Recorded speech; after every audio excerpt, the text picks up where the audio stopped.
Let's begin with the U.S. Secretary of State's first stop in his Asia tour, Japan. Rex Tillerson made clear the Trump administration will handle North Korea differently from its predecessor. He emphasized the importance of trilateral cooperation between Seoul, Washington, and Tokyo. Connie Kim starts us off.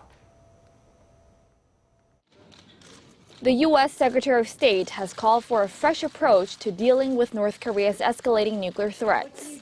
Following his meeting with Japanese Foreign Minister Fumio Kishida in Tokyo on Thursday, Rex Tillerson said he'll be looking to discuss his new approach during his first Asia trip, which will also take him to South Korea and China.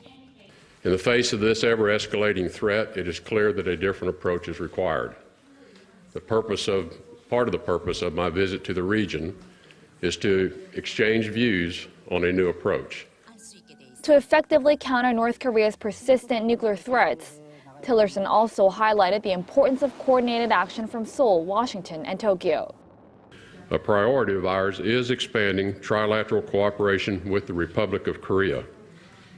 Trilateral cooperation allows our three nations to coordinate actions on major regional and global problems and more effectively counter the threats posed by North Korea.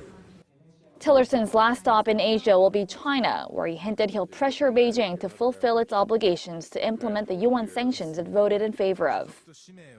We will be having discussions with China as to further actions we believe they might consider taking that would be helpful to bringing North Korea to a different attitude about its future need for nuclear weapons. Tillerson is set to arrive in South Korea on Friday morning and briefly meet with Prime Minister and Acting President Hwang Kyo-ahn, and then sit down for talks with Foreign Minister Yoon Byung-se.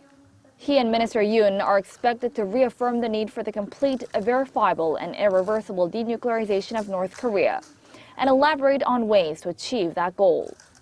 Wrapping up his meetings in Seoul, Tillerson will head over to Beijing, where observers will be looking closely for his message about deploying THAAD to the Korean peninsula and the possibility of economic sanctions on Chinese entities. Connie Kim, Arirang News.